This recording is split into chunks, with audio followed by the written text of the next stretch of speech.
tardes a todos. Les damos la bienvenida a una nueva versión de nuestra edición semanal, donde vamos a revisar los principales movimientos de mercado, datos económicos y noticias publicadas la semana pasada. Durante la semana, los activos globales registraron rendimientos positivos, con un avance del 0,37% en las acciones a nivel mundial, con los mercados desarrollados aumentando un 0,46%, mientras que los mercados emergentes retrocedieron un 0,41%. Lo anterior se dio en un contexto en donde, si bien no fue una semana tan cargada de datos a nivel global, la atención estuvo centrada en el fin de la semana, con el simposio de Jackson Hole, donde el presidente de la Reserva Federal hizo referencia a un posible recorte de tasas en su reunión de septiembre. De hecho, Powell cambió el tono y sugirió que la Fed comience a desplazar su foco desde la inflación hacia el mercado laboral, subrayando la fuerte desaceleración en la creación de empleo. No obstante, la aproximación dependiente de los datos sigue siendo la guía, lo que implica que la Fed no cederá fácilmente ante la presión política. Por el lado de las divisas, vimos una depreciación del dólar a nivel global de 0,14%, mientras que las monedas emergentes se apreciaron levemente en un 0,17%. En el plano local, se observaron comportamientos mixtos, con el IPSA volviendo a su rally con un avance del 1,3% en la semana, impulsado por CMPC, LATAM y COPEC. Por su parte, la renta fija mostró un retroceso del 0,46%, mientras que el peso chileno se apreció un 0,79%, tras haber retrocedido más de 10 pesos el viernes, justamente tras el discurso del presidente de la Reserva Federal. Por el lado de las acciones a nivel global, se observan retornos mixtos tanto en desarrollados como en emergentes. En los mercados desarrollados, Europa y Reino Unido fueron los más sobresalientes, con retornos del 1,32 y 1,84% respectivamente. Desde el Reino Unido, el último reporte inflacionario no trajo las mejores noticias, alcanzando un máximo en los últimos 18 meses, debido al aumento de los precios de alimentos, transporte y hotelería, poniendo al Banco Central del país bajo presión para reconsiderar el ritmo de recorte de tasas. Desde emergentes, LATAM tomó la atención de los mercados con un avance del 1,66%, luego que el crecimiento en México se alineara con las expectativas del mercado, mientras que la actividad económica se ubicó por debajo de lo anticipado por los analistas. Pasando a la renta fija global, vemos retornos positivos en ambas categorías, pero bastante planos en la semana. Destacaron en ambos casos la categoría Investment Grade, que avanzó un 0,26 y un 0,2% para desarrollados y emergentes respectivamente. Por su parte, las divisas mostraron una semana mixta en desarrollados y emergentes. En los mercados desarrollados, el franco suizo avanzó un 0,66%, mientras que el dólar neozelandés retrocedió un 0,95%. Luego que la balanza comercial marcara un fuerte déficit comercial, impulsado por un aumento de las importaciones por sobre lo revisado en el mes de junio. Desde emergentes, las monedas latinoamericanas destacaron con el avance del peso mexicano y la moneda nacional en 0,95 y 0,69% respectivamente. Por su parte, el desempeño de la moneda local se dio en un contexto de alta volatilidad, en donde además del movimiento del viernes ya comentado, tras las palabras de Powell, el miércoles, luego de conocerse la salida del ex ministro de Hacienda, Mario Marcel, la moneda saltó más de 5 pesos para alcanzar un máximo de 9,75 en la semana. Manteniéndose en el plano local, la agenda política también suma temas relevantes. Con el inicio oficial de las campañas presidenciales, el último sondeo de CADEM no muestra grandes variaciones en las preferencias. José Antonio Kast se mantiene en el frente con el 28% del apoyo, seguido muy de cerca por la candidata oficialista Janet Jara con un 27%, mientras que Evelyn Matei continúa rezagada en el tercer lugar con 14%. Más atrás se encuentra Franco Parisi con 11% y Johannes Kaiser con 7%. El mercado de los commodities será una semana más bien mixta. En energía, el WTI rebotó con un alza del 1,37%, apoyado por señales de fuerte demanda interna, tensiones geopolíticas y una fuerte caída en las reservas del crudo, lo que permitió romper una racha de 3 semanas consecutivas de pérdidas. A esto se le suma la incertidumbre sobre un eventual acuerdo de paz entre Rusia y Ucrania, que mantiene la volatilidad de los precios. Por el contrario, el gas natural sufrió su quinta caída consecutiva, desplomándose un 7,48%. El movimiento respondió a condiciones climáticas más suaves, pronósticos meteorológicos pesimistas y grandes inyecciones en los inventarios de almacenamiento, lo que presionó aún más a la baja las cotizaciones. Se trata de la racha bajista más prolongada desde diciembre de 2023. En metales preciosos, el oro cerró la semana con un avance del 1,07%, manteniendo una marcada volatilidad desde mayo. El metal recibió apoyo de las compras de bancos centrales, la inestabilidad política global y la creciente preocupación sobre la independencia de la Reserva Federal, factores que reforzaron su atractivo como refugio seguro. aunque aún no se logra superar la forma sostenida del máximo histórico alcanzado en abril. La plata también destacó un incremento del 2,34%, impulsada por la fuerte demanda industrial en sectores como energía renovable y tecnología, combinada con bajos inventarios y mayores entregas físicas en el mercado COMEX. Además, siguió la tendencia del oro como activo de refugio, en medio de tensiones comerciales y las expectativas en torno a la política monetaria de la Fed. El cobre registró una leve subida del 0,24%, sostenida por las expectativas positivas de demanda y ajustes en la oferta. La aplicación de arancel en Estados Unidos redirigió exportaciones hacia ese mercado, generando presión alcista sobre el precio internacional. En el segmento agrícola, destacar que el maíz avanzó un 1,17%, apoyado en una de las cifras de exportación más sólidas de décadas, con ventas de 2,86 millones de toneladas en la nueva campaña, un ritmo de 111% superior al año pasado. A esto se sumaron compras técnicas y expectativas regulatorias de biocombustibles. Pasando a la primera noticia de la semana, vemos que la Reserva Federal volvió a ser protagonista, donde las minutas de la reunión de julio mostraron que la mayoría de los miembros del comité sigue viendo la inflación como el principal riesgo para la economía, incluso por sobre el enfriamiento que ya comienza a notarse en el mercado laboral. El debate interno giró en torno al efecto de los aranceles. Algunos ven un impacto puntual y transitorio en los precios, mientras que otros temen que el efecto sea más persistente y que pueda desanclar las expectativas inflacionarias. En esa reunión, la Fed mantuvo una tasa de referencia en el rango de 4,25 y 4,5%, reconociendo que el mercado laboral sigue siendo sólido, pero con señales de debilitamiento. La creación de empleo se redujo a su nivel más bajo desde la pandemia y la tasa de desempleo subió hasta el 4,2%. Este escenario ya llevó a algunos consejeros a plantear un recorte de tasas, aunque la mayoría prefirió mantener la cautela. El debate de fondo se trasladó a Jackson Hole, el tradicional simposio de banqueros centrales en Wyoming, donde Jerome Powell entregó un discurso mucho más dovish de lo esperado. Powell destacó que la inflación finalmente muestra un camino más claro hacia el objetivo del 2%, y que el mercado laboral, aunque todavía robusto, ha perdido fuerza.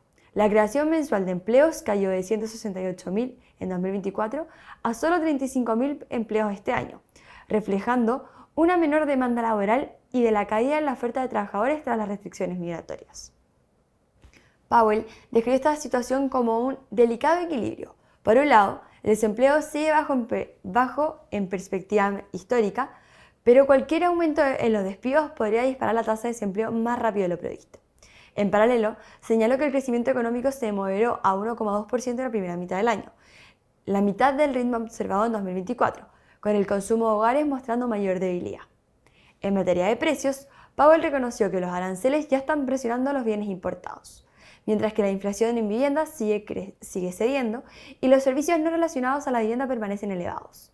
Según él, el impacto arancelario podría ser un shock puntual, pero advirtió sobre el riesgo que termine filtrándose a salarios y a expectativas.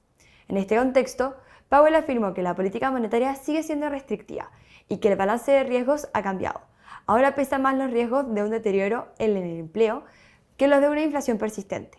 Con ello, dejó entrever que la Fed se prepara para iniciar el inicio del recorte de tasas, probablemente en septiembre, aunque el ritmo dependerá de los datos que se publiquen en las próximas semanas, especialmente el informe de empleo del 6 de septiembre y el IPC del día 11.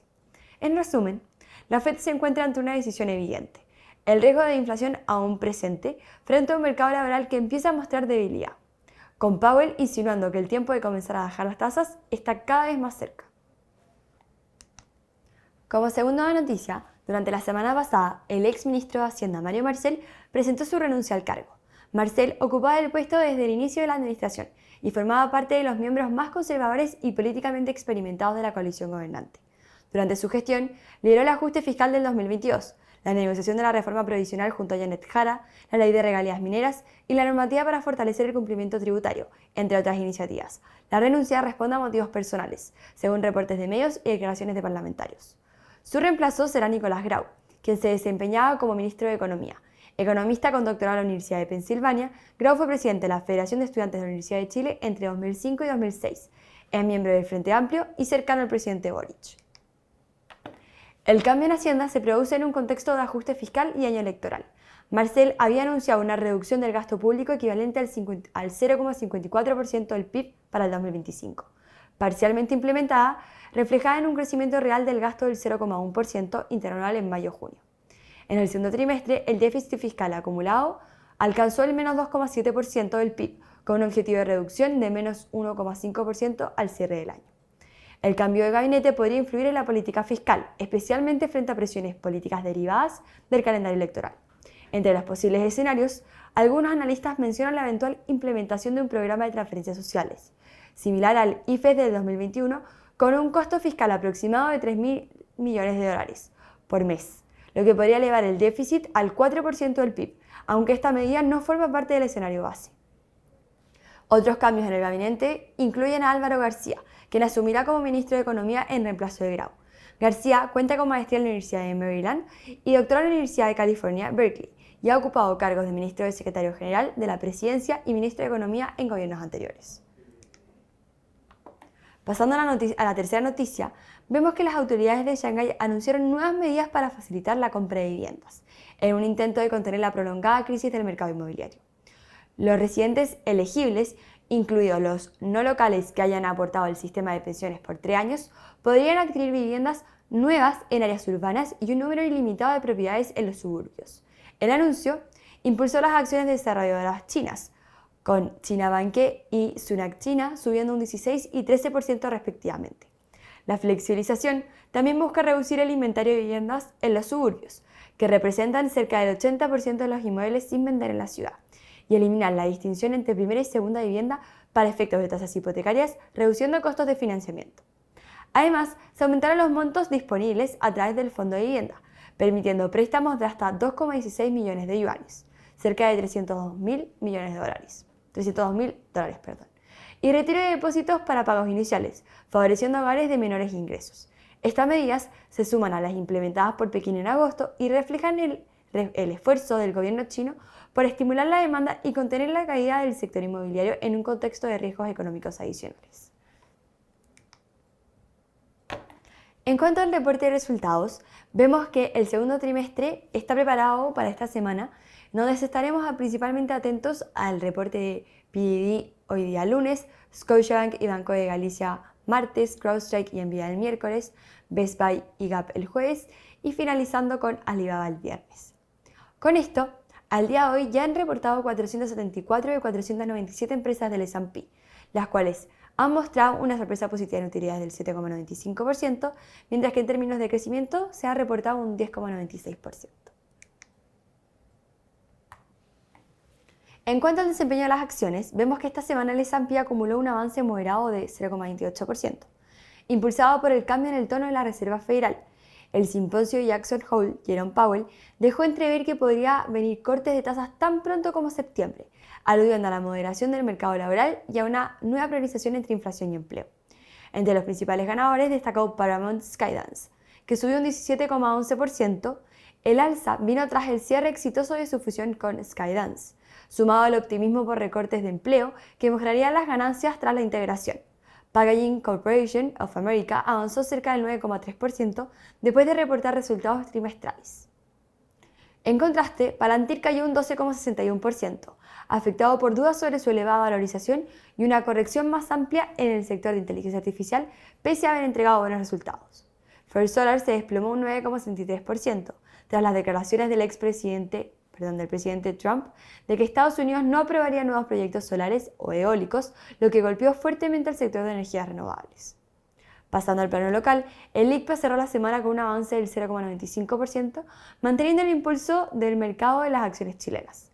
Entre los principales ganadores, Empresas MPC lideró las subidas con un alza del 6,94%, apoyada en los sólidos resultados del segundo trimestre que representó el 8 de agosto, mostrando resiliencia en un escenario complejo para la celulosa y el papel.